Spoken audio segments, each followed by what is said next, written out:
A todos y todas. Es un placer darles la bienvenida en nombre del Tribunal Electoral y su Instituto de Estudios Democráticos, así como del Instituto para la Democracia y la Asistencia Electoral, Idea Internacional, a la mesa redonda titulada Elección del Consejo Constitucional en Chile, Implicaciones y Explicaciones. Como es de conocimiento general, Chile lleva varios años intentando reemplazar la Constitución vigente. El proceso inmediatamente anterior se cerró con el rechazo en las urnas en septiembre de 2022 al proyecto de nueva Constitución presentado por la Convención Constitucional. En el nuevo proceso se convocó a la elección popular de un consejo de 50 miembros que deben deliberar a partir de un proyecto de nueva Constitución elaborado por una comisión experta designada por el Congreso chileno. La elección popular del Consejo Constitucional se realizó el pasado domingo 7 de mayo y los resultados han supuesto una nueva transformación de las expectativas sobre el desenlace del proceso constituyente. Resulta, por tanto, de gran importancia un evento como el de hoy para examinar el pasado reciente e imaginar el futuro político inmediato de Chile. La mesa redonda forma parte de una serie denominada Perspectivas y Análisis del Superciclo Electoral 2021-2024, y es posible por la colaboración constante entre el Tribunal Electoral de la República de Panamá e Idea Internacional. Durante esta conferencia contaremos con la participación de destacados especialistas internacionales en el campo de la política y la democracia. Entre ellos se encuentran el doctor David Altman, reconocido doctor en Ciencias Políticas y profesor de Ciencias Políticas de la Universidad de Chile, así como investigador y director del proyecto de Varieties of Democracy. También contaremos con la presencia de la doctora Lucía Miranda Leibe, doctora en estudios latinoamericanos y profesora e investigadora de Flaxo, Chile. Asimismo nos acompaña la doctora Julieta Suárez Cao, experta en instituciones políticas y de gobierno, federalismo, partidos políticos y sistemas electorales, y el magíster Ricardo Mena, sociólogo y oficial de programas de Idea Internacional para Chile y países del Cono Sur. La amplia experiencia y conocimientos de los miembros de la mesa enriquecerán nuestro debate y análisis.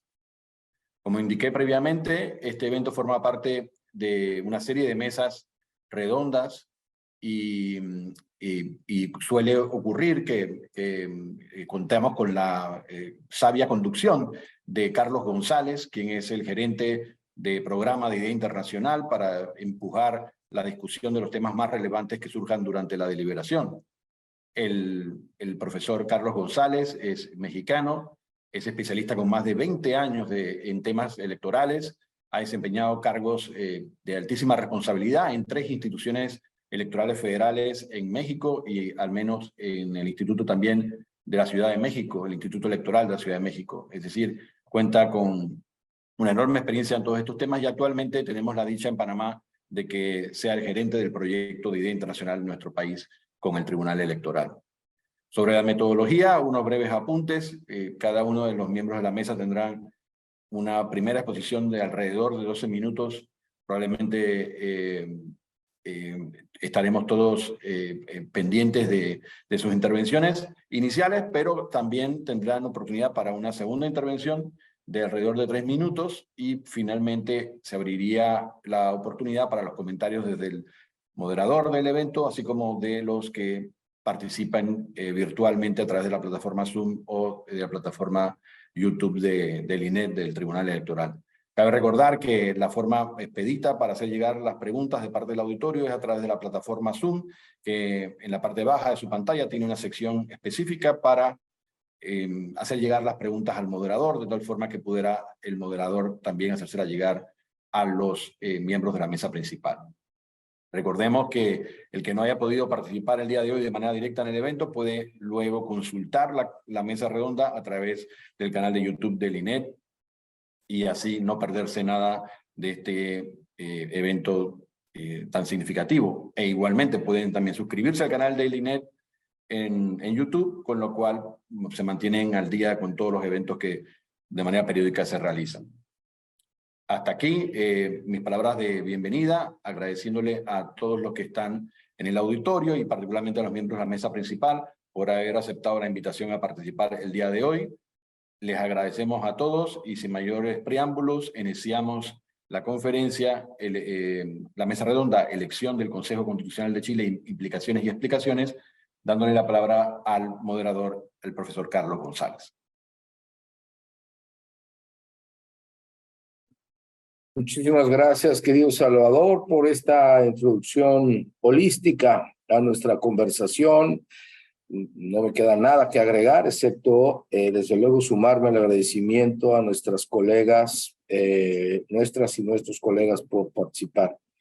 De manera premeditada, hemos procurado siempre la paridad en nuestros foros y lo hemos logrado hoy muy venturosamente, cosa que agradezco desde luego al INED por esta posibilidad y a nuestro querido Ricardo Mena, colega mío en Chile, por su esfuerzo para ello. Muchas gracias por estar aquí, pero sobre todo gracias a quienes nos siguen en vivo o en bajo demanda en las plataformas, como ya lo ha señalado Salvador. Hay más de 43 personas en este momento ya conectadas por el Zoom y otro tanto por el YouTube. Bueno, pues no me queda más que reiterar lo que ha señalado Salvador. Se trata de un diálogo ágil, incluso, ¿por qué no?, divertido, dedicado al examen de las implicaciones y las explicaciones que sean posibles respecto de la elección de este pasado domingo 7, por cierto, día curioso en su fecha y denominación, para la elección del Consejo Constitucional en Chile. Ricardo Mena, colega mío, publicó en el número actualmente en circulación del Café Latam, que desde luego invito también a leer y a seguir, un texto espléndido, Quo Vadis, Chile, donde resume en unas pocas páginas lo que vamos a conversar hoy. No quiero, desde luego, yo interpretar el texto de un autor que además está aquí frente a mí, no me atrevo a semejante osadía, pero entre otras cosas señala Ricardo, bueno, parece que esta elección, en lugar de aclarar todo lo que se supone que iba a aclarar, sobre todo después de un intento, digamos, fallido de un primer ejercicio de redacción constitucional, pues lejos de ello, quizá incluso, ustedes lo dirán, complica el escenario. Hay una tendencia, el presidente Boric lo señaló como pendular, en la que ahora los chilenos, las chilenas han resuelto conferir una mayor voz en este ejercicio constituyente a una opción ideológica de derecha, digamos, en la coalición, distinta a la que en principio predominó en el primer ejercicio, como digo yo, fallido, porque al final de cuentas la propuesta de la Constitución se rechazó. Hay distintas interpretaciones que vamos a escuchar ustedes, pero quiero en particular resaltar también por Ricardo la existencia de más de 2 millones de votos nulos, que pone con un 17% esta experiencia solo por, digamos, equiparable a la de hace 25 años, cuando en 1997 se registró un porcentaje similar. En fin, estamos frente a distintas lecturas de un proceso por lo demás interesante. Termino con esto y muy de llamar la atención en América Latina. Estamos llenos de problemas por todos lados. En Chile hubo un estallido social que finalmente condujo a un acuerdo trascendental para dotarse de una nueva constitución, y es un camino que esperábamos todos fuera más expedito y no lo está haciendo. ¿Por qué? ¿Qué implica y cómo se explica esto? Ven, pues están nuestros expertos, nuestras expertas, ya Salvador los presentó. Lucía, muchas gracias. Ricardo, de nuevo gracias. Julieta y David, en ese orden les escucharemos hasta por 12 minutos o menos, si es así su deseo. Lucía, comenzamos contigo, por favor. Muchas gracias, Carlos. Muchas gracias, Salvador. Es un agrado participar de este tipo de eventos y de actividades. por parte de personas que cuando estudiamos desde las ciencias sociales los procesos electorales no hay solamente un puro fetichismo que tiene que ver con los cálculos de distribución de votos y demás, sino que hay un férreo compromiso con la democracia, y eso me parece que no es menor y que es importante siempre recordarlo, ¿no? También dentro de este contexto de participación hay una multiplicidad de elementos en juego, más allá de la reivindicación de la democracia. El que los procesos se den de manera gobernable, donde la gobernabilidad esté garantizada también, son aspectos que nos preocupan. Y muy bien destacabas, Carlos, el porcentaje de votos nulos, que fue muy alto para la historia reciente de Chile, y fue muy alto para un tipo de participación que, como tiene que ver en contextos de elección de consejeros constitucionales, que no se había dado antes, ni en Chile, ni en países vecinos. Quiero, dentro de mi intervención inicial, rescatar o marcar una serie de puntos que creo que son importantes y que están conectados con qué es lo que nos preocupa de este proceso, y sobre todo de la gobernabilidad del proceso, ¿no? Más allá de quitar peso, más allá de quitar el miedo que tiene que ver con que en este proceso de elaborar una nueva constitución suelen haber rispideces, y no es la primera vez que Chile pasa por intentos fallidos. Lo primero que me preocupa es el último tiempo, cuando se han visto las intervenciones y las preguntas sobre los resultados electorales, ha habido una tendencia a preguntarle a quien supuestamente perdió, o a invitarle a que haga una autocrítica de por qué perdió. Y nos estamos todo el tiempo perdiendo de vista o olvidando de preguntar a quienes ganaron cómo ganaron, y cómo están jugando y utilizando las reglas del juego democrático que están a disposición efectivamente, pero de una forma más limpia o no. Y creo que es una pregunta que nos tenemos que hacer, es decir, el Partido Republicano, ¿bajo qué condiciones ganó y qué estrategia se está poniendo en juego? En este sentido, de las pocas personas dentro de la derecha y de la élite política que creo que ha tenido una claridad a la hora de interpretar los resultados, es el senador Osandón, de RN, quien de una manera clara hizo una autocrítica identificando cómo estos votos recibidos por el Partido Republicano son votos que se fugaron de la coalición a la que él pertenece, ¿no? Chile Vamos, que en este caso de las elecciones a consejeros estaba aglutinada por la lista Chile Seguro.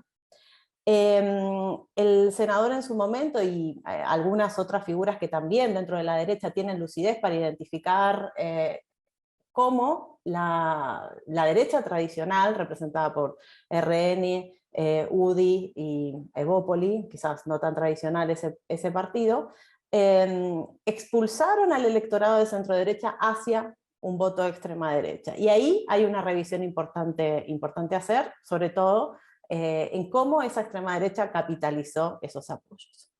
Creo a su vez que no solo desde la élite política, sino también desde las ciencias sociales, estamos al debe en la capacidad de interpretar los significados de lo que para estas últimas elecciones significó lo que se puede terminar entendiendo como una tercera fuerza política, que fue el voto nulo más el voto blanco. Efectivamente, en una sociedad donde se está volviendo a ensayar el voto obligatorio, porque pensemos que Chile tuvo voto obligatorio al recuperar las elecciones, pero esta era con inscripción automática, que gradualmente dejó fuera de la participación y del compromiso electoral a un porcentaje importante de la ciudadanía, especialmente está recogiendo en ese voto nulo un mensaje de contestación, de crítica, no solo al proceso, que podríamos entender que podría ser mismo al proceso democrático en sí, sino a las figuras que se están presentando, a cómo se está dando.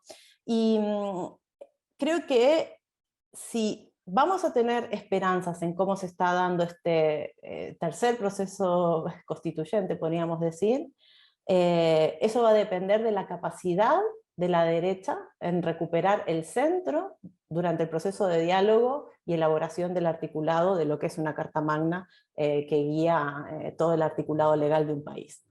Teniendo en cuenta las declaraciones de este senador Osandón, perteneciente a RN, quien hace 2 días en una de sus intervenciones en televisión dijo: literalmente, tenemos que apoyar al presidente Boric, es lo que me hace pensar en que existen esperanzas en que esta derecha recupere el centro, y por tanto una capacidad de llevar las negociaciones, quitarlas del extremo y llevarlas a una propuesta mesurada.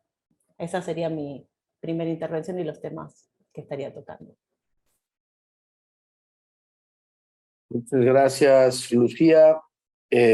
Has aportado al Pleno casi 7 minutos, así que en particular gracias por ello. Bueno, ahora escucharemos en el orden convenido a Ricardo. Solo quisiera poner en la mesa 3 categorías que usó Lucía, que no necesariamente todos entendemos fuera de Chile en esta experiencia. Voto nulo, voto en blanco y voto obligatorio. Que alguien si puede recuperar ahí de qué se trata y cómo se usaron en esta ocasión, les agradecería pensando en nuestro auditorio. Muchas gracias. Lucía, Ricardo, por favor, hasta por 12 minutos. Muchas gracias, Carlos. Bueno, yo había pensado, siguiendo la línea del texto que tú citaste, que publicamos en el Café Latam el sábado pasado, concentrarme más quizás en las implicaciones que en las explicaciones. No, todavía no me siento en capacidad de explicar nada después de las elecciones, y aquí tengo 3 excelentes intérpretes que pueden explicar mejor que yo muchas cosas relacionadas al proceso que ocurrió. Pero sí me parece destacar, siguiendo un poco lo que planteaba Lucía, el ver cómo se ganó, y más que ver cuánto se perdió. Y en ese sentido, creo que la contundencia de los resultados nos dicen que la primera implicancia de esta elección es que el Partido Republicano queda consolidado como la primera fuerza de la oposición a la administración de Boric. Un partido que surgió hace poco tiempo, un partido que dentro de sus principios tiene una defensa importante, aparte del legado de lo que fue la dictadura de Pinochet. De hecho, ellos estaban oponiéndose a este proceso constituyente desde el principio, y hoy día tienen a cargo lo que pueda pasar con él. Por eso también la idea del aumento de incertidumbre como una implicancia importante. Y en ese sentido, paso al tema de los votos nulos, que son votos que se cuentan. Por ejemplo, alguien escribió en el voto así como: no sé por quién votar, y marcó una preferencia. Eso se anula. Eso es un voto nulo, no se cuenta para nadie. Y el voto en blanco es un voto que no tiene ninguna preferencia marcada. ¿Y cuál era el otro, Carlos? Perdona, era el nulo, el blanco y el... Y el obligatorio, ¿en qué medida se aplicó o aplica ahora en esta ocasión? Voto obligatorio es que todas las personas que están inscritas en los registros electorales están obligadas a ir a votar en el proceso.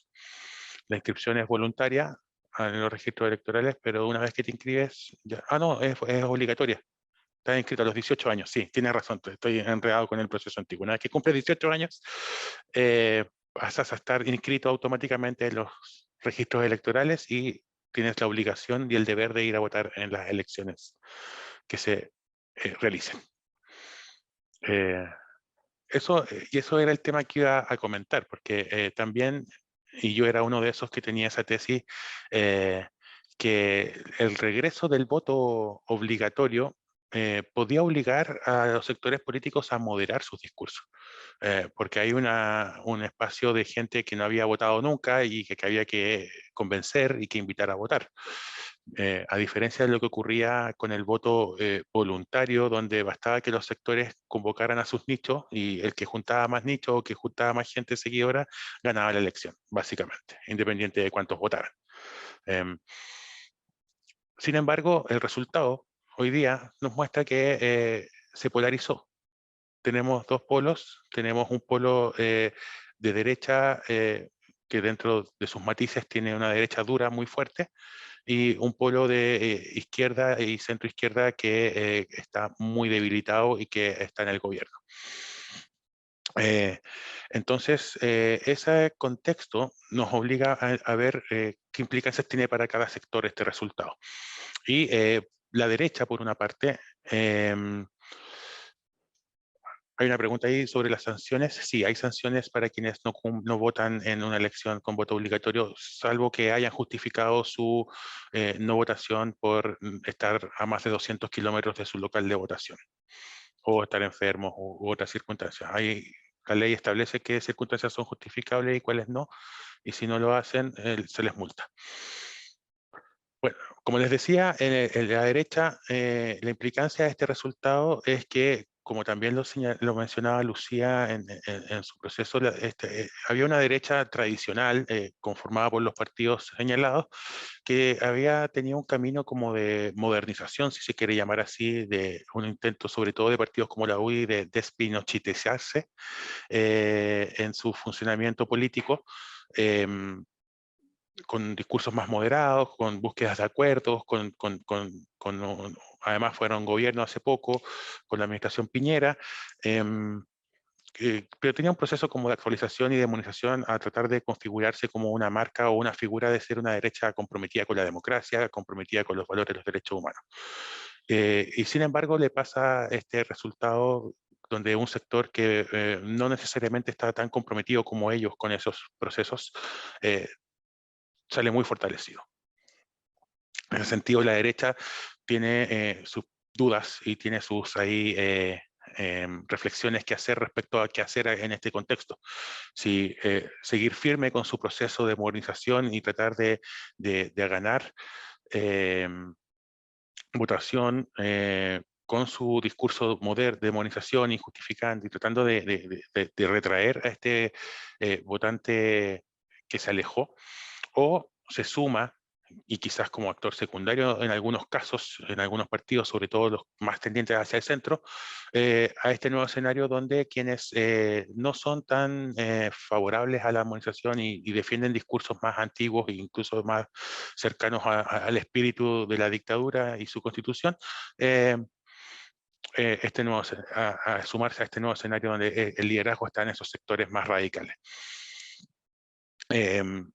Han crecido los republicanos criticando todo, incluso desde la administración de Sebastián Piñera, algunas medidas que se habían tomado, y por lo tanto podría verse también, algunos lo mantienen como un otro diferenciador del Frente Amplio y lo que hizo con la concertación.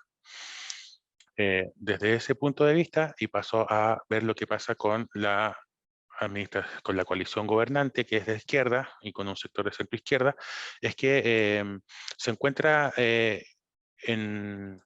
en un laberinto, porque fue hace un año y medio, fue elegido con más del 50%, 55% de votación, y hoy día está en un nivel de popularidad muy bajo, alrededor de 30%, más o menos, y el resultado electoral, tanto del plebiscito del 4 de septiembre como el del 7 de mayo, son quizás los mayores desastres electorales que han tenido como sector en décadas.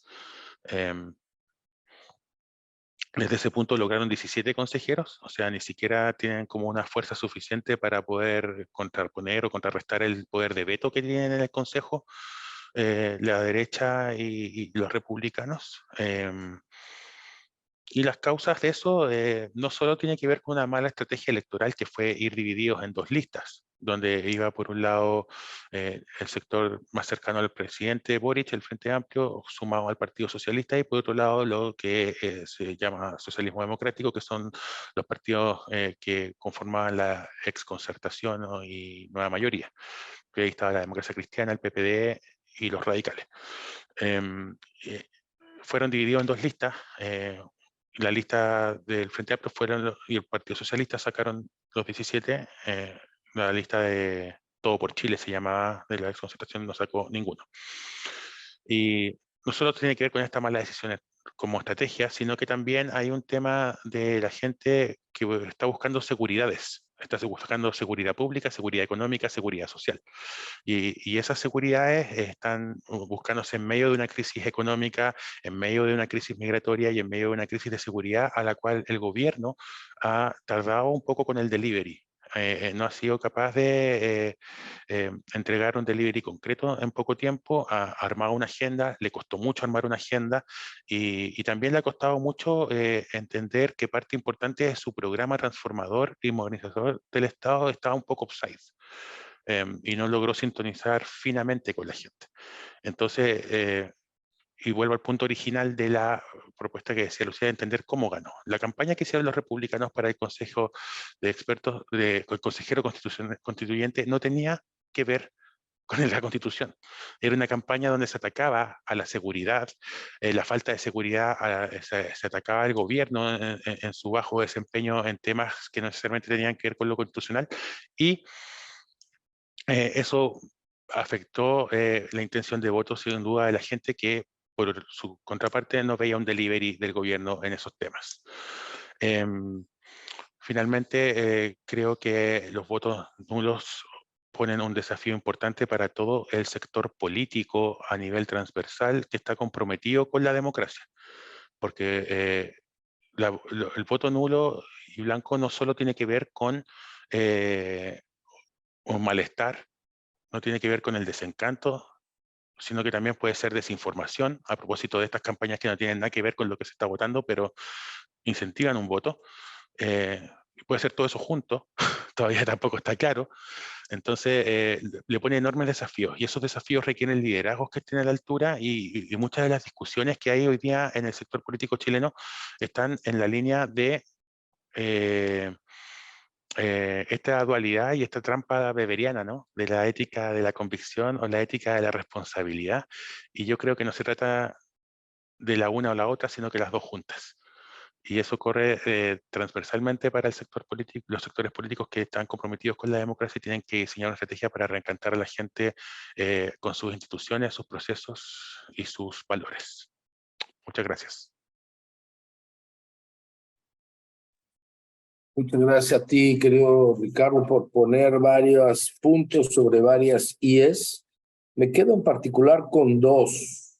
Una, a ver, en la perspectiva latinoamericana, incluso quizá no con la dimensión de los estadillos social en Chile, que dio origen a todo este proceso, pero hemos tenido movilizaciones. Aquí en Panamá, por cierto, las tuvimos el año pasado, en junio, de manera importante.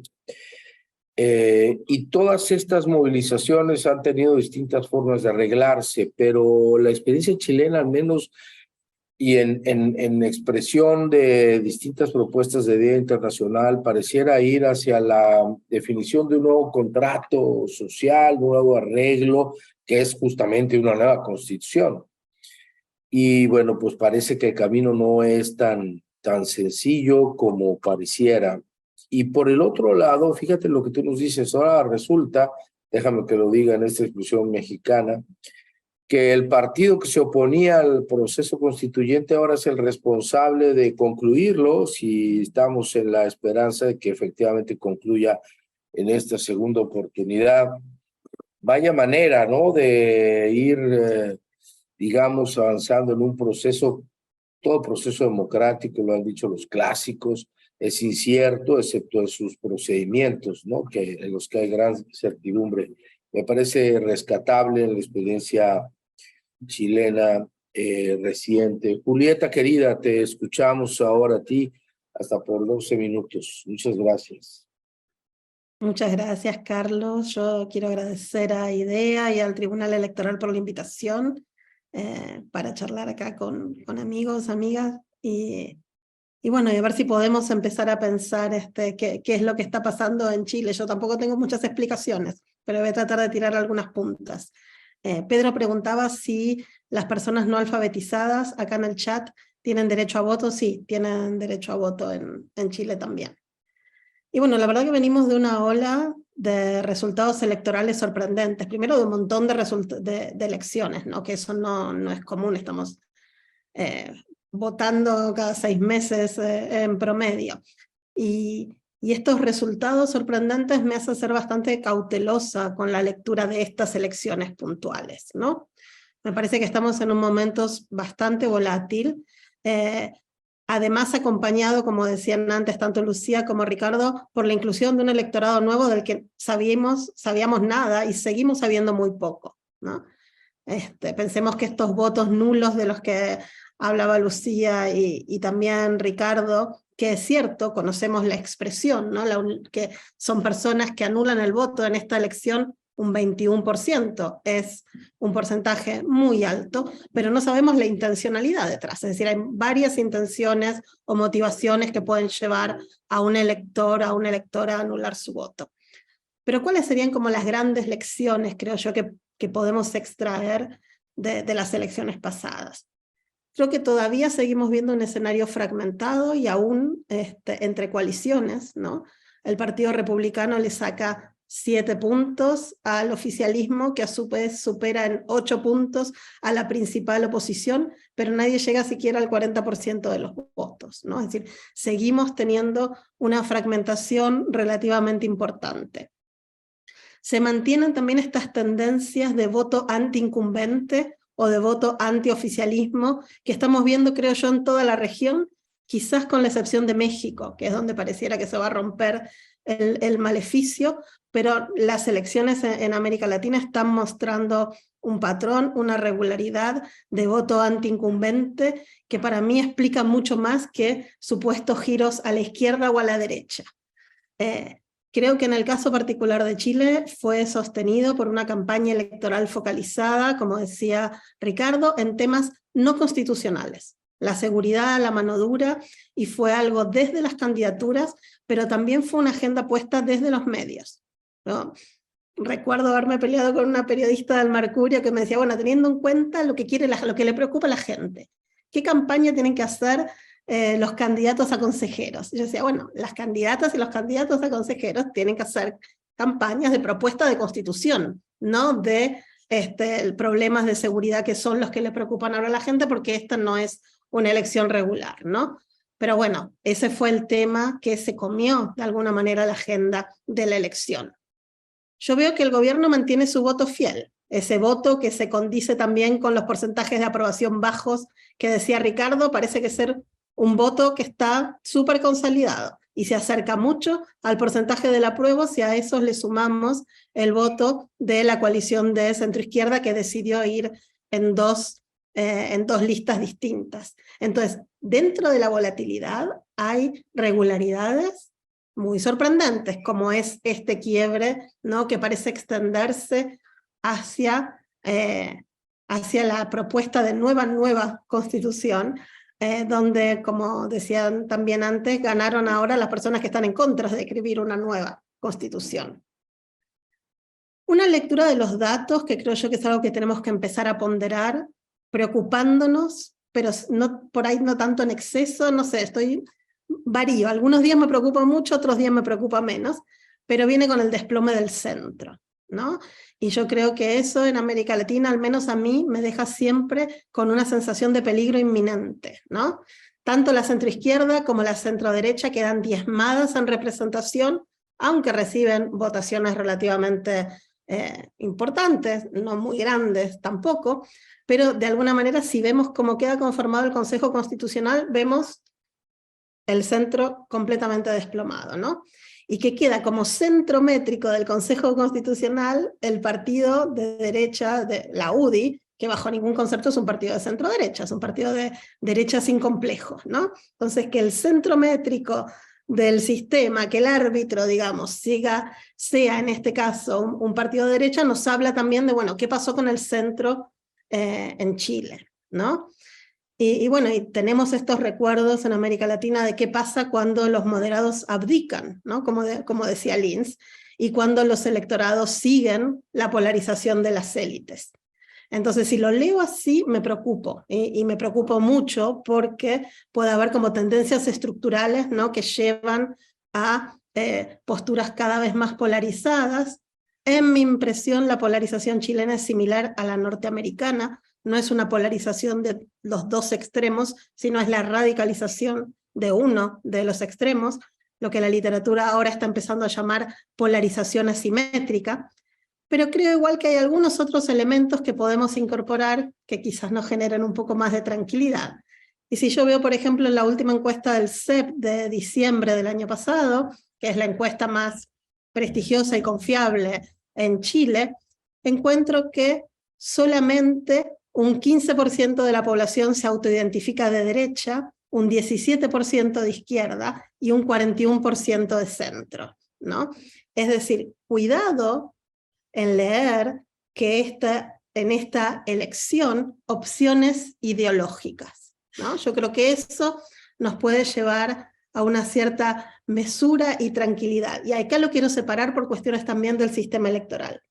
¿El Partido Republicano es de ultraderechas? Para mí no hay dudas. Si yo veo la literatura de ultraderecha en Europa, yo no tengo dudas. Sus posturas valóricas, su postura antimigración, su postura en contra de organismos internacionales, las redes internacionales con Bannon y con otro tipo de organizaciones que son típicas de los partidos, hasta de extrema derecha. Bueno, para mí lo avalan. El Partido Republicano es un partido de ultraderecha. Ahora, ¿son las personas que votaron por las candidaturas de republicanos para esta elección del Consejo Constitucional de extrema derecha? Yo no estoy tan segura. Y no estoy tan segura por esto, ¿no? Porque me parece que en el sistema electoral chileno hay una personalización tan fuerte de la política y esta campaña tan centrada en temas de seguridad, por ejemplo, otros temas que no tienen que ver con la Constitución. Yo no sé si las personas que votaron por candidatos o candidatas republicanos con una agenda de seguridad realmente están de acuerdo con las posiciones del partido con respecto a seguro privado de salud, pensiones privadas. Si yo lo pienso, probablemente no, porque las demandas urgentes del estallido social, que son estas demandas sociales, bueno, son muy importantes, pero en este momento dejaron paso a demandas más urgentes, contingentes y coyunturales. Entonces, eso a mí me genera una cierta tranquilidad por el momento. Yo sé que igual después las personas se polarizan siguiendo a las élites, pero yo no estaría tan segura que este 36% de personas que votaron por el Partido Republicano sean también de extrema derecha. Veo en las elecciones un patrón que se replica en otros países. Hay una columna que salió estos días en The Clinic de Pierre Ostigui que lo marca muy bien y que pasa en Estados Unidos y que pasa en Turquía, que es el clivaje urbano-rural. El Partido Republicano arrasa en comunidades rurales, no en las comunidades típicas, no en las comunas típicas de la derecha urbana, ¿no? Son las comunidades más rurales las que tienen las votaciones más altas.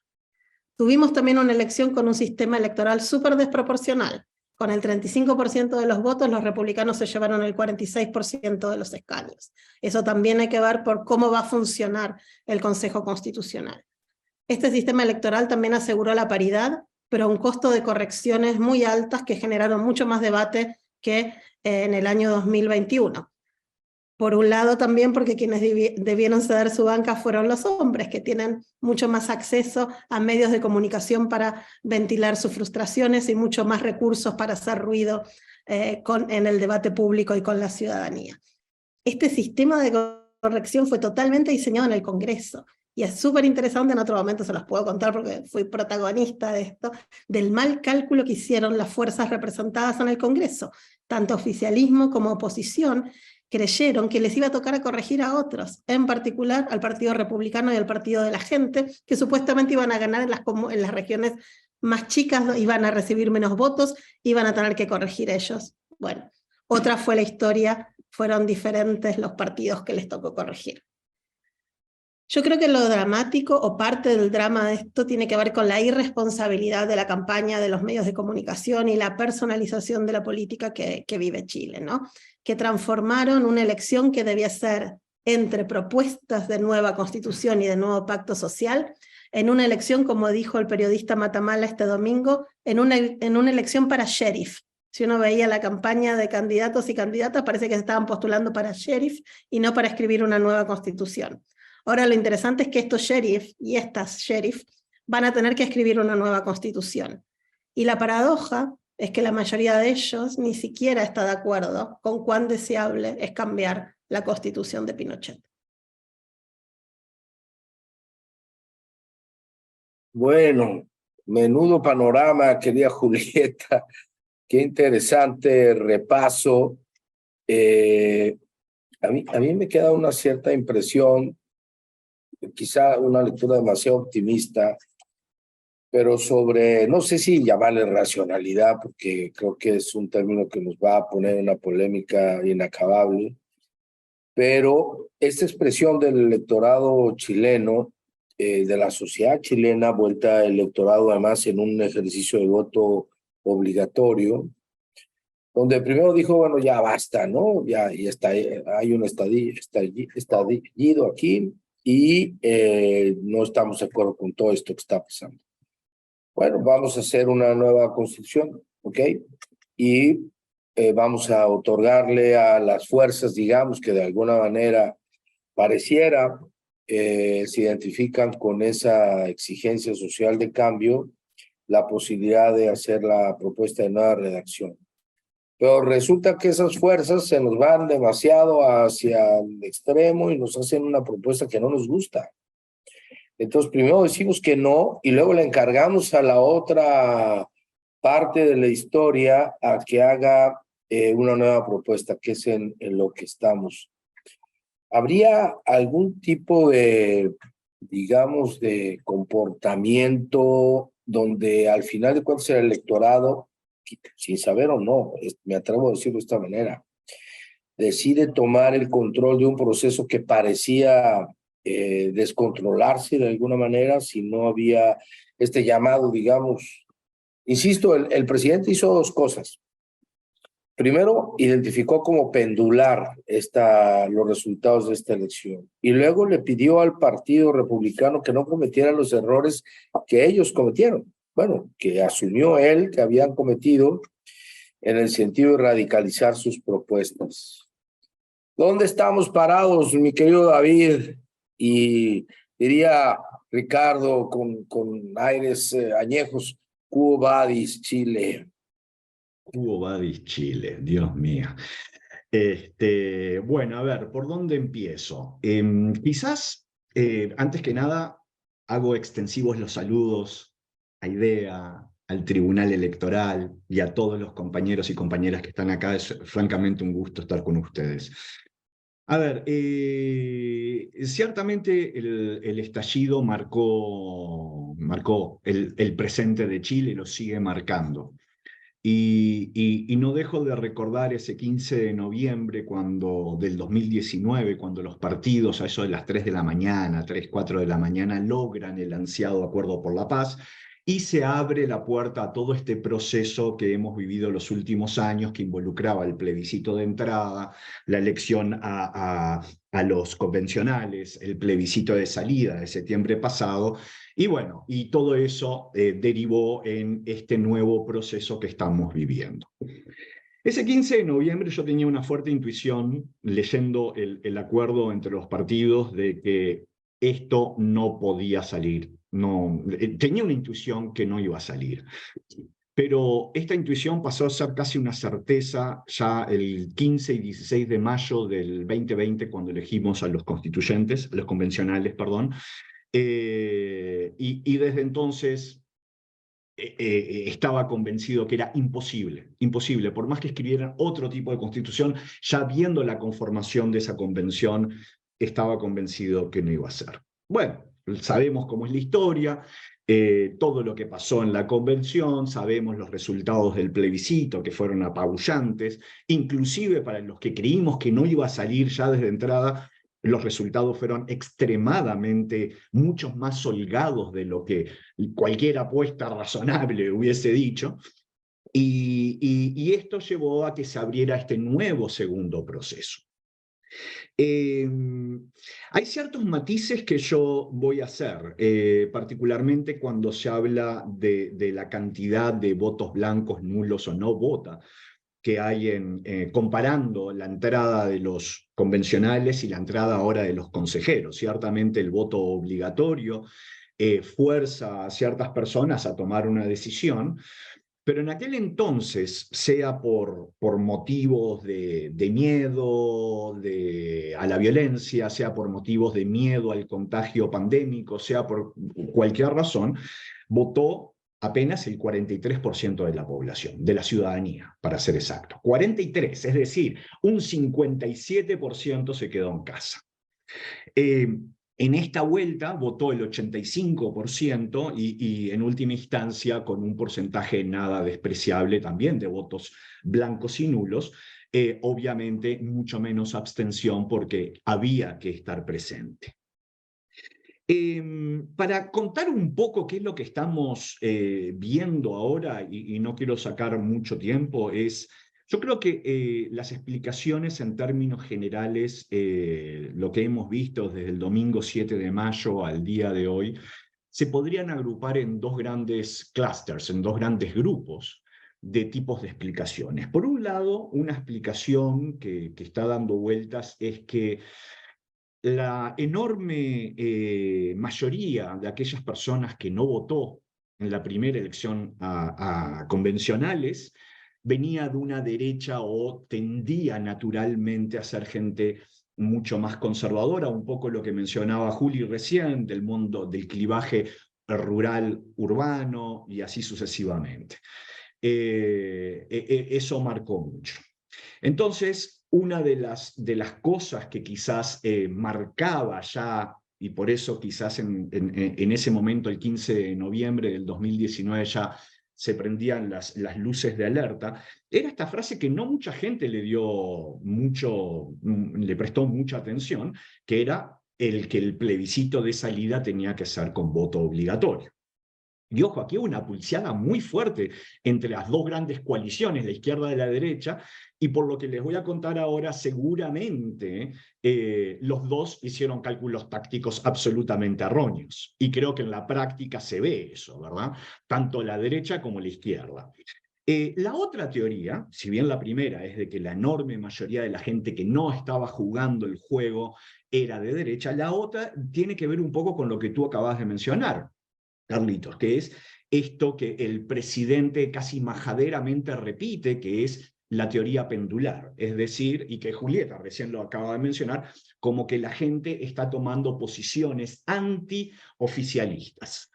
Yo creo que no es necesariamente pendular, sino que es antisistémico, es una suerte de voto bronca, por más de que acá no existe el concepto voto bronca, que es mucho más rioplatense, sí hay algo de esa naturaleza. Y no lo definiría pendular porque uno puede predecir para qué lado va el péndulo, ¿verdad? Pasamos de izquierda a derecha, derecha a izquierda y así sucesivamente. Y esto no es así. En un trabajo que estamos haciendo ahora, hoy de hecho, ya estamos corriendo muchos modelos con 3 colegas de la Universidad de Chile, Juan Díaz, Eduardo Engel y Benjamín Peña, del Departamento de Economía. Estamos viendo, usando un método que puede sonar muy sofisticado, pero estamos usando las herramientas que un profesor de Harvard, Gary King, utiliza, que es para evitar las inferencias ecológicas. Es básicamente toda una mecánica estadística que te salva mucho de los problemas que significa proyectar conductas individuales a través de datos agregados. Entonces, lo que estamos haciendo es usando a nivel muy micro los datos electorales y estamos encontrando cosas muy interesantes en el sentido de que estas dos teorías que mencioné recientemente no son excluyentes, posiblemente sea un poquito de cada cosa. Pero para darles un ejemplo, la famosa lista del pueblo, que fue uno de los articuladores de la convención pasada y que llevó al fracaso de septiembre, si agarramos toda la gente que votó la lista del pueblo en el año 2021, al día de hoy, del domingo pasado, nuestros resultados, con un nivel de 95% de significancia estadística, muestran que en un 57% votaron a la izquierda, pero más de un 20% votaron a la derecha. Y de ese, un 14% al Partido Republicano. El 22% de esa gente no votó. Pero quizás una de las cosas más interesantes es qué pasó con esos 6 millones y tanto, un poco más de no votantes que hubo en la elección de convencionales en el 2021. De ese 100% de la gente que votó en blanco, no anuló el voto o simplemente no fue a votar, como les decía, recordemos que votó el 43% de la ciudadanía, el 30% vota al Partido Republicano, cuando el 6% vota a la izquierda y el 15% vota a la otra derecha. Es decir, tenemos casi la mitad de la gente que no votó, o votó nulo, o votó blanco, que está votando a la derecha más dura. Entonces, ciertamente yo creo que estos datos que tenemos y que están recientemente salidos del horno al día de hoy, nos muestran de que los dos espacios de cómo, los dos lentes de entender la realidad de lo que pasó el domingo, o sea, que el nuevo electorado es mucho más conservador o de derechas, si quieren, es tan plausible como la nueva lógica del voto antisistema. No nos olvidemos que los chicos que han entrado en el último par de años, aquellos nuevos votantes, fueron socializados en el contexto de un estallido social, en un contexto de violencia de un lado y del otro, en un contexto de encierro. No se olviden las medidas draconianas que tomó Chile. Entonces, también una derivada de esto es pensar en ese segmento de la población que por el momento es muy difícil de estimar porque el servicio electoral hizo como un rebarajamiento de las mesas de votación. Si tuviésemos el dato de la mesa, ahí podríamos calcular un poco mejor, pero al ver cambiado, yo por ejemplo voté en un lugar distinto de lo que voté en septiembre pasado, voté en otra escuela. Y mucha gente le pasó lo mismo. O sea, diría que a un porcentaje gigantesco de la población, porque hubo ese ajuste, gracias por el ajuste, pero para cuestiones más de investigación es un desbarajuste porque nos complicó todo. Entonces tuvimos que subir un nivel y estamos trabajando más en el ámbito comunal. Pero los datos son muy decidores. ¿Qué va a pasar? Bueno, en cierto sentido yo creo, y con esto voy cerrando, que la posta la tiene el Partido Republicano y va a depender un poco de las decisiones tácticas y estratégicas que haga el Partido Republicano.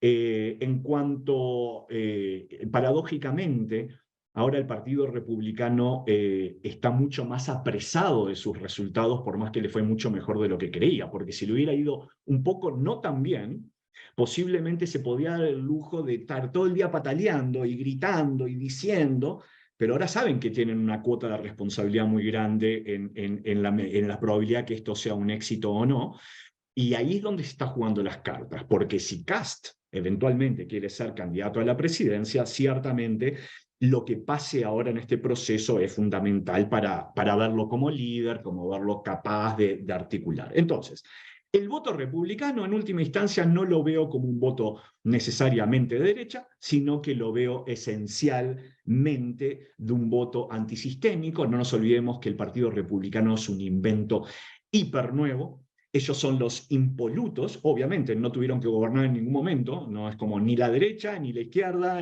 izquierda que gobierna ahora, todos conocemos las fallas de todos, los errores de todos.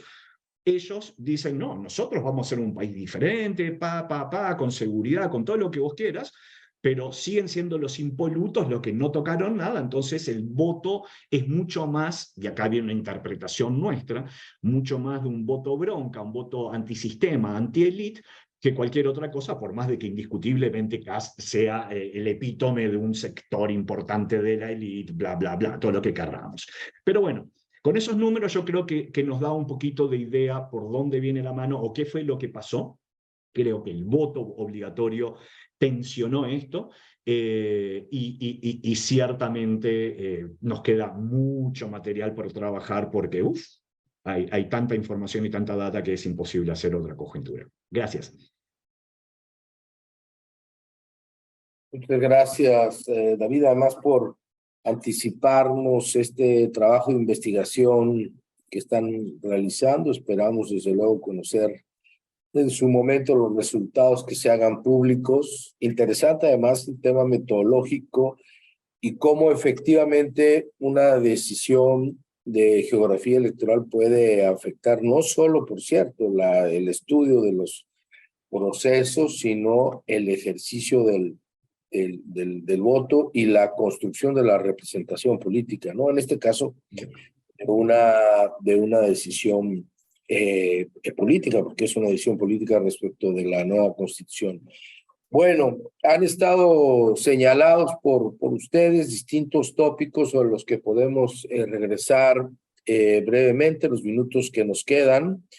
Tenemos algunas preguntas aquí en el Zoom. Yo le pediría a nuestras colegas del INED si tuvieran en el radar alguna propuesta o alguna pregunta, perdón, en YouTube, que nos las hagan, que nos puedan compartir aquí quizá en el chat del Zoom.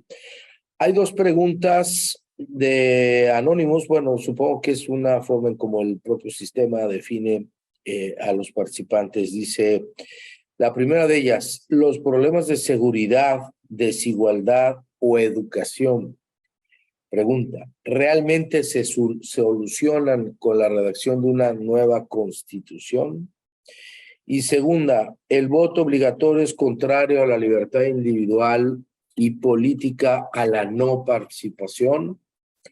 Bueno, la primera sí está más centrada al proceso de la Constitución en Chile, el otro es más de orden general y sobre el empleo del voto obligatorio, que por cierto habría que compartir con nuestro auditorio, y la persona misma que hace la pregunta no siempre ha sido utilizado en Chile, ahora se utiliza con estos resultados que también pues ponen en la palestra otro elemento de análisis.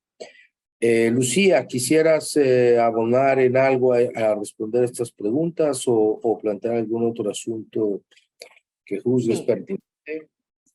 Muchas gracias, Carlos. La verdad, en base a las intervenciones de mis colegas, que creo que todas han aportado y enriquecido las reflexiones, y no tengo nada que precisar específicamente, sí creo que de cara a entablar un debate con quienes nos quieran hacer preguntas en YouTube y tal, es importante describir cómo se ha dado el proceso de voto obligatorio que tú bien planteabas, Carlos, al principio, y que quizás no sé si quedó claro en función de cómo fueron dándose las intervenciones, ¿no? Desde el momento en que Chile recupera la democracia, con la Constitución actual de 1980 elaborada en dictadura, y la cual pasó a ser aprobada con un proceso constituyente, o plebiscito, perdón, turbio, es decir, todavía no hay certezas de que el plebiscito de salida que dio lugar a la vigencia de la Constitución de 1980 hubiera seguido los protocolos democráticos reales.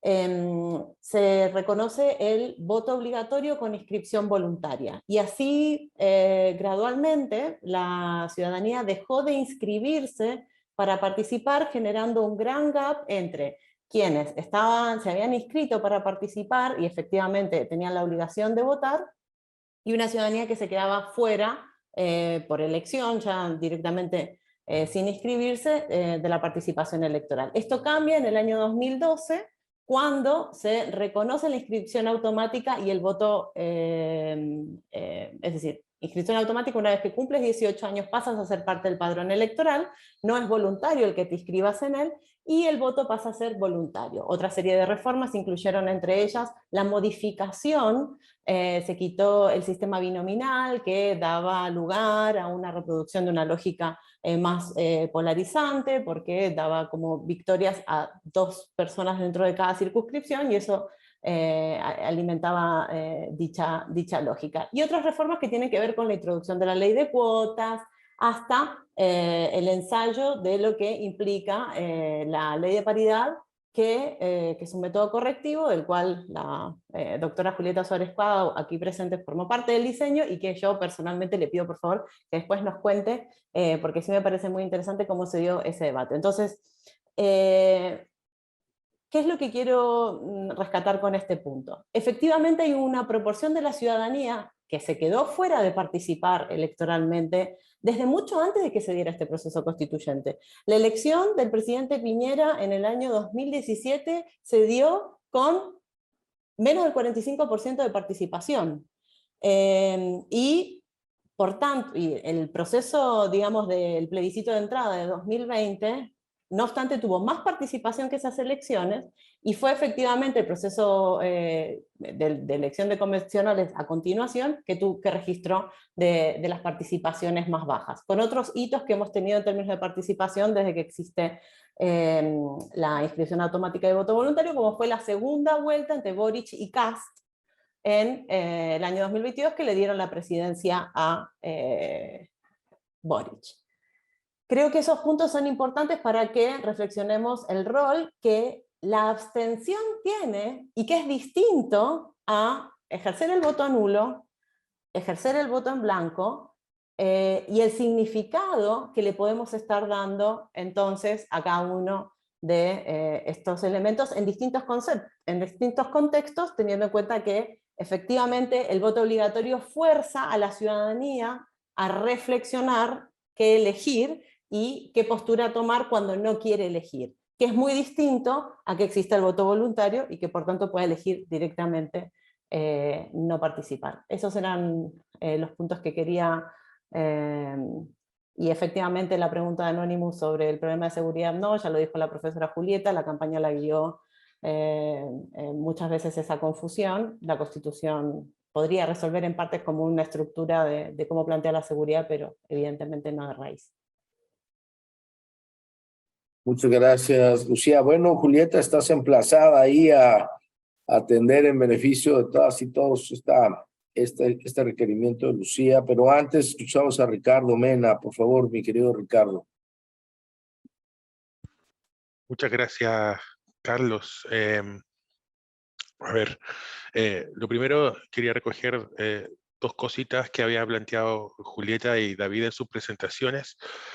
Lo primero es el tema urbano-rural, las diferencias de votaciones, y efectivamente alguna vez conversando con analistas estadounidenses decía, y explicaban súper claramente y súper gráficamente que la llegada de Donald Trump fue gracias a que los demócratas dejaron votados a los obreros de Michigan y sobrevaloraron a los hipsters de California. Con esa expresión ellos decían que se había priorizado un entorno urbano que no necesariamente votaban todos por ellos, y se dejó votado a una votación que podía haber sido históricamente fiel. Ese fenómeno podría estarse replicando acá en Chile, y se ve también quizás con la disminución de partidos que históricamente habían sido muy fuertes en zonas rurales, como la democracia cristiana, que hoy día está muy bajo y muy minimizado. Sobre el tema urbano-rural quería rescatar eso, lo que planteó David respecto al péndulo. Yo también había escuchado interpretaciones que hablaban sobre las mareas. Sobre las mareas, esto no es un péndulo, porque los péndulos en algún momento pasan por el centro, y ahora no se está pasando nunca por el centro, sino que son más bien como las mareas, los cambios de mareas en el mar, que van de un lado a otro y van oscilando y revolviéndose con resultados inciertos, además, en muchos casos. O la que más me gusta a mí, que es la interpretación de la cazuela o el puchero, para quienes no están en Chile, que es que tenemos una olla hirviendo y que metes el cucharón y a veces te sale una papa, y a veces te puede salir un pedazo de carne, o a veces te puede salir una zanahoria. No sabemos qué está pasando ahí, pero está la olla hirviendo, y eso es lo que todos tenemos claro. Yo creo que ahí hay que ir viendo las causas de esos temas, y sin duda que los números y los análisis que plantea David sobre su estudio son súper interesantes y abren muchas puertas para poder ir abordando esos temas. Finalmente, comparto con Lucía el análisis de la respuesta a las preguntas. El tema constitucional, la campaña abordó temas de educación, de seguridad, pero que la Constitución no necesariamente los va a responder. Sí puede tener avances, por ejemplo, al declarar como derecho el tema de la educación pública u otros temas, pero que son temas sectoriales que se solucionan habitualmente con cambios en políticas públicas y leyes. Eso. Muchas gracias. Muchas gracias, querido Ricardo. Bueno, se antoja una pregunta después de escucharte. ¿Qué opinan? ¿Habrá constitución nueva? ¿Cómo? cuál es el camino que habrá de conducir este nuevo consejo, porque además es un procedimiento, corríjanme si me equivoco, pero distinto al que se dispuso en una primera parte. Ahora hay un grupo redactor que es designado por el Poder Legislativo y tiene una especie de espejo en este consejo, y luego se va a ir, en fin, a presentar la propuesta, y al final de la historia otra vez un plebiscito. Y muy interesante, ¿no? Muy complejo el mecanismo, pero al mismo tiempo se antoja versátil y útil para destrabar los nudos gordianos de la vez anterior. Ahora a ver cómo se destraban los de esta vez.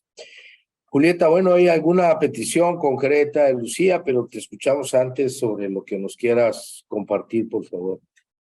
Bueno, no, yo quería hablar sobre lo que dijiste recién, Carlos, porque en realidad este proceso es opuesto al anterior. Si el proceso anterior era de novedad institucional, ¿no?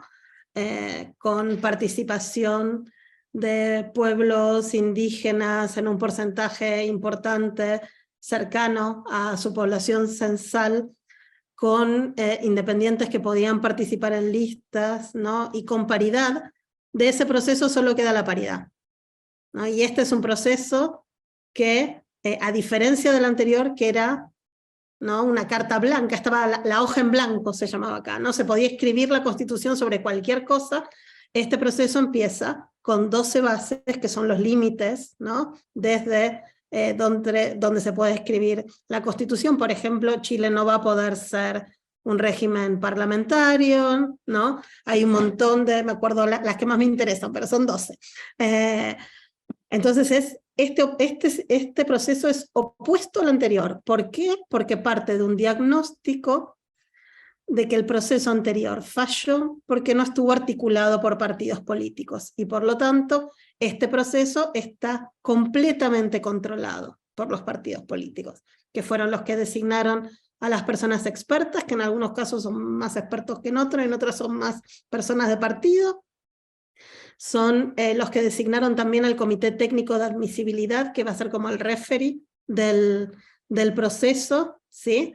Y este Consejo Constitucional, que va a ser electo, pero ya es una elección donde solo se podía competir al interior de los partidos, donde había mucho menos bancas para hacerlo menos proporcional también, donde la paridad fue un mecanismo ya no diseñado desde la sociedad civil, sino al interior del Congreso, donde solamente entró un escaño de pueblo originario. Entonces es súper interesante cómo a partir del diagnóstico de el otro proceso falló porque no había articulación, lo articulamos tanto, y yo creo que ahora estamos con una gran incógnita. ¿Y si nos equivocamos? ¿Y si no es que el otro proceso falló solo porque no había articulación de partidos, y este también puede fallar a pesar de la articulación de partidos? Porque creo que quienes diseñaron este nuevo proceso constituyente, que tiene más cerrojos que la Constitución de Pinochet, digamos, un quinto del Consejo Constitucional puede ir al Comité de Admisibilidad a decir que una norma votada en comisión, que la revisen, porque va contra los bordes, ¿no? Es decir, tiene un montón de vetos y contravetos al interior, es decir, es súper, en ese sentido, contramayoritario, ¿no? Pero creyeron que ellos iban a controlar el Consejo Constitucional. Los partidos más tradicionales creyeron que iban a controlar el proceso. Y ahora con este resultado, bueno, yo creo que volvemos a la incógnita de si realmente el problema era en el anterior que no había una articulación de partidos, porque ¿qué pasa ahora si, como dice David, como creo yo también, como dice una de las preguntas que tenemos, ¿qué pasa si esos votantes, digamos, que eligieron al Partido Republicano no lo hicieron por ideología o por representación, sino por una cuestión antisistema? Es todo lo contrario a un proceso controlado por los partidos políticos. Y yo creo que eso genera un gran interrogante sobre cómo va a terminar este proceso, cómo va a continuar siquiera este proceso, y qué tipo de texto constitucional van a ofrecer a la ciudadanía.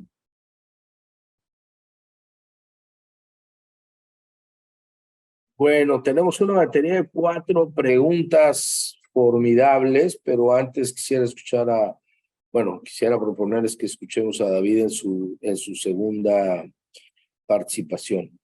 Dale, gracias. A ver, a mí una de las cosas que me llamó poderosamente, y creo que en cierto sentido lo viví también, toda esta campaña fue absolutamente desmotivante. Fue absolutamente aburrida, fue absolutamente incapaz de moverme un poro en cualquier ámbito. Y de hecho con mis colegas del Instituto de Ciencia Política, por cierto, de la Pontificia Universidad Católica de Chile, no de la Chile, sino de la Católica de Chile, lo hemos charlado en almuerzos, en encuentros en el pasillo, y nadie tenía esa cosa a flor de piel, ni a favor ni en contra, como lo tuvimos durante el proceso pasado. Quizás llegamos a un punto como sociedad, no sé, esto es una hipótesis, de quemarnos, de aburrirnos, de hastiarnos y decir, ya, que sea lo que sea, me importa un rábano y va, ¿no? Como que tirar la toalla. Quizás, no sé. Sí creo que una de las, y obviamente esto no es meramente discursivo, creo que seguir hablando de la Constitución de Pinochet es una de las razones por las cuales se perdió como se perdió en septiembre. Porque si le preguntamos al presidente Lagos, ¿de quién es la Constitución actual? Va a decir, mía. Y si le preguntamos a la Concertación, va a decir, indiscutiblemente es heredada del régimen dictatorial, pero fue reformada cientos de veces. Hay cosas que se pertenecen indiscutible a la dictadura, y hay cosas que fueron reformadas, empezando por el sistema binominal, siguiendo por los senadores vitalicios, o sea, hubo cientos de cambios. Entonces, seguir adjuntando eso es un tiro, es un autogol. Yo creo, y esto se lo digo a Lucía, se lo digo a Julieta, esto creo que es un autogol. Porque en última instancia la misma Constitución de Pinochet ahora es mucho más fácil de cambiar de la que se estaba proponiendo el año pasado y que le dijimos no. Entonces, con ese discurso un tanto, no, el pinochetismo, no es pinochetismo, ya sabemos que no es pinochetismo, está bien, tiene cosas heredadas del régimen militar, indiscutible, tiene cosas indiscutiblemente de la dictadura, pero tiene cientos de cambios que tanto lo ha hecho la izquierda como la derecha. Eso como primera cosa. También es cierto que uno de los gravísimos errores, yo encuentro por los cuales ha transitado Chile en los últimos años, fue una opción que fue bendecida por la Concertación, que es el cambio al voto voluntario. Encuentro que eso es absolutamente contrario a los intereses de lo que sería la centroizquierda, pero sin embargo lo mantiene la izquierda ahora, con la campaña que vimos en estos últimos meses, absolutamente de desmovilización. No hubo una campaña masiva para salir a votar, no hubo ningún esfuerzo, posiblemente porque sabían o tenían datos que nosotros no teníamos, de que los que irían a votar, los nuevos votantes, iban a ser de derecha o peor aún para ellos, para sus intereses. Entonces ahí caemos en la paradoja de que a la derecha le conviene la participación masiva y universal, y a la izquierda le conviene la participación elitista. Y esto es algo que no es completamente nuevo en el mundo. De hecho, lo estamos viendo en los mismos Estados Unidos y en muchos países de Europa. A los demócratas les convendría, pero así por goleada, de que la clase trabajadora no saliera a votar porque tiene un sabor notablemente trampista. Entonces, quedarse con los sectores urbanos sería como el sueño del pibe en ese caso. Lo mismo pasa en Europa en otros lugares. Y sobre respecto a que mencionaba Lucía, el voto, la interpretación del voto nulo, blanco o el no voto, esto sigue siendo una cosa totalmente clasista. Yo acá tengo datos, por ejemplo, en Los Pejos, que es una de las comunas importantes, donde hay una pobreza aproximadamente del 40%, el porcentaje de voto nulo y blanco es arriba de un 25%. En Vitacura, donde el porcentaje, y esto es una línea, se las podría mostrar, una correlación casi perfecta que hay entre nivel de pobreza y voto blanco y nulo, que es lineal, no siquiera es curvilínea, es lineal la cosa. Vitacura, que tiene menos del 3% de pobreza, tiene el 5% de voto blanco nulo, y Las Condes muy parecido. Y así podría enumerar todas las comunas de Chile. Entonces, yo sobre la interpretación del voto blanco nulo es complicado. Lo que sí es cierto es que la obligación de acudir a las urnas, que eso es lo único obligatorio, uno puede anular, puede votar blanco, puede elegir, puede sortear, puede hacer lo que quiera dentro con la papeleta. Esa obligación, que personalmente la encuentro marginal, el costo es un costo marginal en relación a los beneficios que nos podría traer como sistema democrático. Estoy respondiendo a la segunda pregunta del voto obligatorio. Por lo menos transparenta y sinceriza mucho de esta temperatura que tenemos en nuestra sociedad a través de las clases, los sectores, los segmentos, los urbano, rural, rico, pobre, no sé, lo que ustedes quieran. Entonces, y ciertamente, y con esto cierro, en algunas oportunidades he escuchado, no, mirá los medios de comunicación, la campaña que hicieron, estaban totalmente alineados con la derecha. No, yo en eso estoy completamente en desacuerdo. Los medios, los más importantes, ya no son de la derecha en el sentido que la radio es el medio más importante, la televisión, y tenemos virtualmente un abanico muy grande. Matamala, que señalaba Juli recién, es muchas cosas, pero seguro que no es de derecha. Y es uno de los periodistas más importantes del país, Mónica Rincón, etcétera, etcétera. Yo creo que los medios, bueno, eso pasa en todos los mecanismos de democracia directa del mundo, y también pasa en todos los mecanismos de democracia directa del mundo, que se esgrima un voto de segundo orden. La interpretación del voto, por voto de segundo orden me refiero a que estamos instrumentalizando un voto para emitir una señal de castigo o apoyo al gobierno de turno, ¿verdad? Y no necesariamente lo que estamos discutiendo en el papelito, en la Constitución o no. Y ciertamente todos tienen los intereses y las agendas para tratar de avanzar su programa de mundo. Uno podrá gustarle más, menos uno u otro, pero es lo que pasa acá y en todos lados, en todos lados.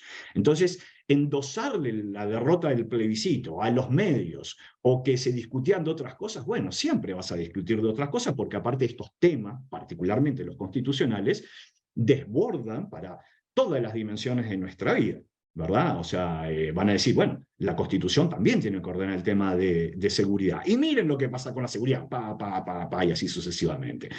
Entonces, cómo desnatar eso no es fácil, y por eso digo que tenemos mucho trabajo por delante, por suerte, y ni que hablar el 17 de diciembre, cuando nuevamente vayamos a votar en este plebiscito nuevamente de salida, y ahí es una lotería decir algo.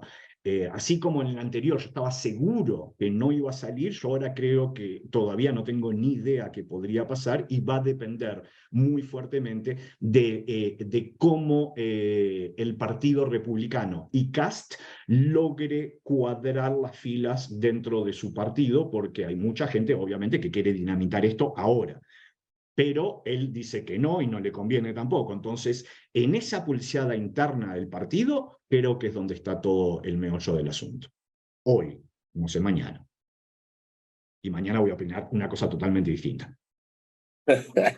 Bueno, así están las cosas en América Latina, y desde Chile, ¿no? Este voto como señal hacia las élites gobernantes, los partidos, también es cierto, está ahí, pero también hay que recordar, a propósito de lo que Julieta y tú, David, comentaban ahora, una semana antes justo de la elección del Consejo en Chile, estuvo la elección en Paraguay. Y ojo, porque pareciera, claro que si se mete uno ya a las tripas del monstruo, empieza a encontrar cosas interesantes, algunas aberrantes, pero pareciera que se rompe ese ritmo. En efecto, Julieta, lo hemos visto, querido Ricardo, excepto en Nicaragua, por lamentables y obvias razones, pero todas las elecciones del superciclo electoral presidenciales habían supuesto una alternancia hasta Paraguay. Con sus asegúnes si ustedes quieren, pero ahí está también esa señal. Y luego, por otro lado, las señales chilenas a mí me parecen de lo más interesantes respecto de cómo se conforma esta voluntad expresada afortunadamente, eso que no se nos olvide, por favor, por procedimientos democráticos, ¿no? Está bien que nos hagamos bolas, que nos aburramos, o todo lo que ustedes quieran, pero a través de procedimientos democráticos, y eso hay que rescatarlo.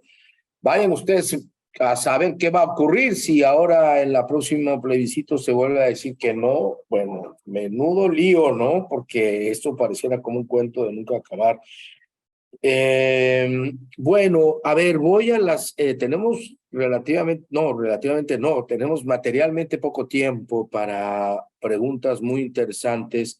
Voy a leerlas y voy a rogarle si alguien quiere hacer uso de la palabra para referirse a alguna de ellas o a todas. Tengo que leer todas. Gracias por lo demás, por su interés y su participación. Ha ido creciendo, por cierto, el número de participantes en esta agora. Primera pregunta aquí en el sub, dice, el voto antisistema, es un poco lo que estamos hablando, que se traduce en elección por oposición al gobierno más que en giros hacia un lado u otro. Pregunta, ¿no sería expresión de una población impactada negativamente por las políticas neoliberales, buscando salidas que al final no se encuentran por la renuncia de las izquierdas a proponer y sobre todo ejecutar un programa político, la supuesta moderación del centro, dirigido a resolver las causas del estallido social, así en Chile como en el resto del continente? Es decir, una lectura que se propone aquí distinta a estos giros en las preferencias electorales. Y en el YouTube tenemos sobre votos nulos. Los votos nulos suelen ser errores del elector, dice alguien que seguramente está familiarizado con el tema de la organización electoral. ¿Por qué en esta experiencia chilena y se interpreta que implica un mensaje político de los electores? Si los votos nulos son un error, ¿por qué son un mensaje político? ¿O por qué serían? Siguiente, se ha dicho mucho de la falta de proporcionalidad del sistema electoral aplicado a la elección de los miembros del Consejo Constitucional. ¿Pueden explicarlo? Es una pregunta compleja, pero les pido que lo tomemos en cuenta. Esta pregunta creo que ya se le ha dado respuesta. Si los republicanos tuvieran en su mano la redacción de la Constitución, que de hecho la tienen, ¿qué tipo de propuestas serían impulsadas desde este sector?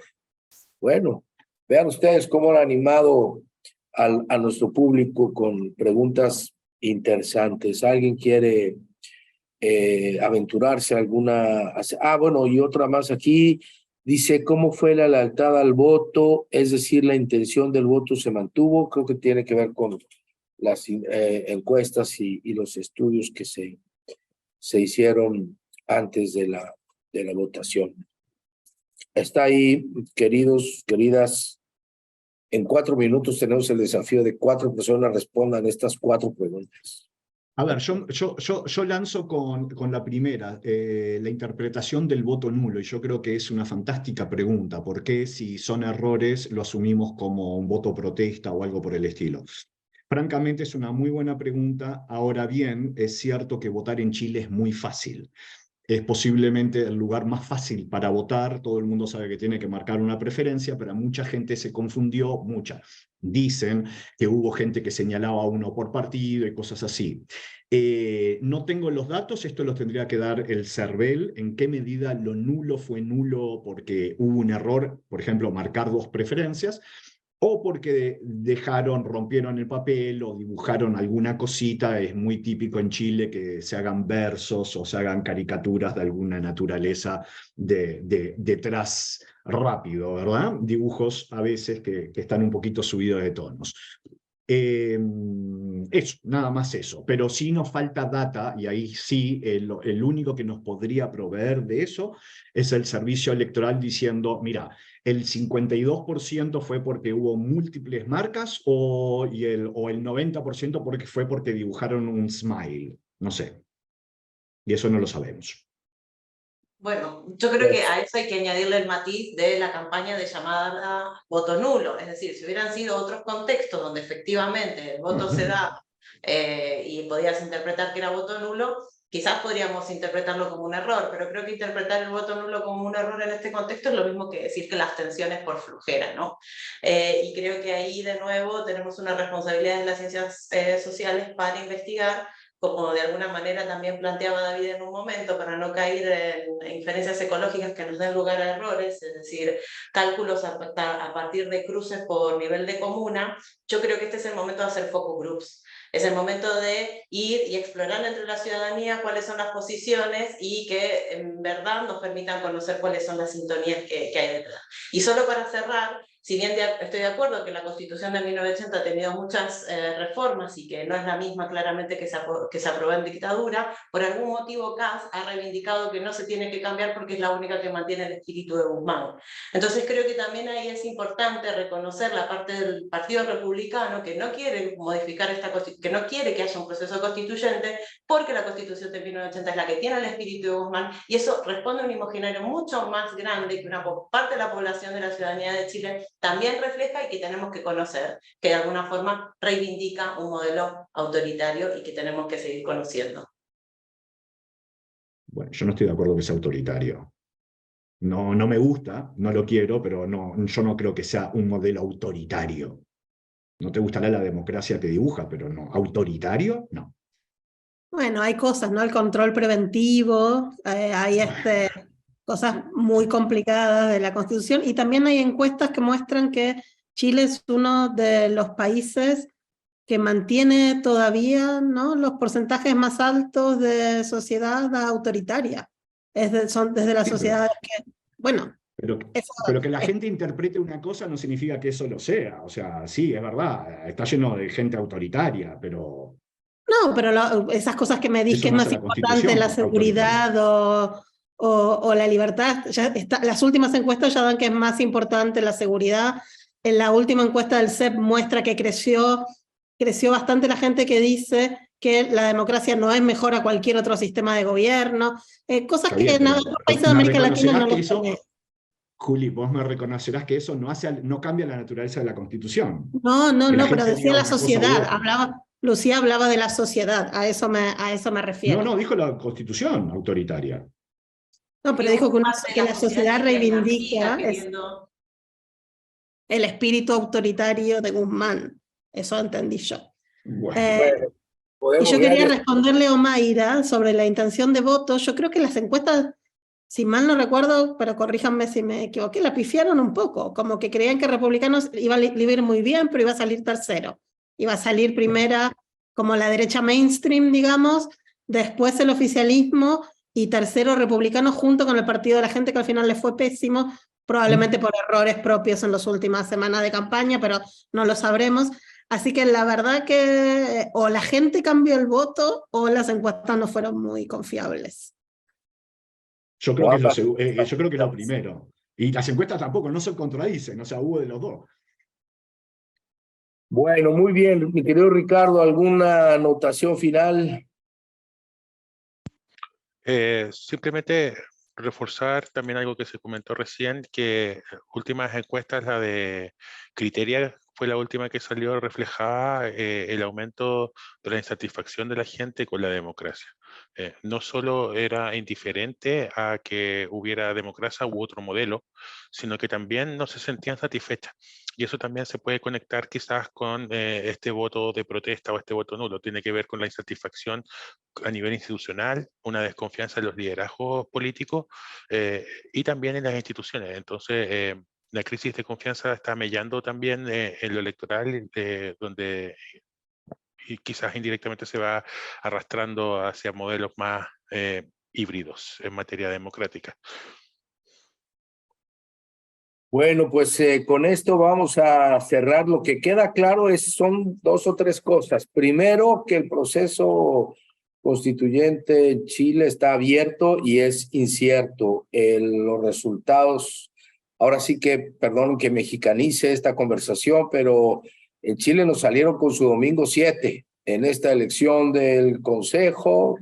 En lugar de aclararnos, nos confundieron un poco más, pero nos están dando muchos elementos para entender no solo el proceso chileno, sino los procesos políticos latinoamericanos en su conjunto. Primer punto, está todo abierto.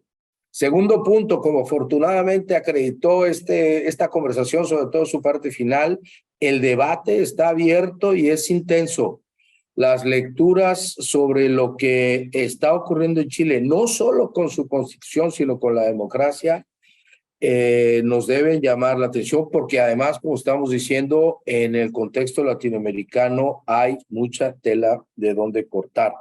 Esperamos que esta asamblea se mantenga permanente y podamos convocarla en próximas ocasiones, antes de noviembre o en torno a noviembre, para ver cómo va evolucionando el proceso. Por lo pronto, yo les invito, queremos invitarles desde IDEA que se mantengan atentos a estas convocatorias que lanzamos junto con el Instituto de Estudios Democráticos para pensar, repensar y sobre todo actuar en la realidad de nuestros países. Aquí se señaló, lo dijo Ricardo en este momento, hay una enorme desconfianza y desafección política, ya lo sabemos desde hace mucho tiempo, y instrumentos democráticos que necesitamos apuntalar al final, que no se nos escape la órbita democrática en nuestros debates y en las soluciones que buscamos a nuestros problemas. Muchas gracias, Lucía, muchas gracias, Ricardo, gracias, Julieta, querido David, como siempre, piacere coincidir con ustedes, y a ustedes que nos siguieron y que nos seguirán en transmisiones ya diferidas, gracias. Nos vemos pronto. Chao.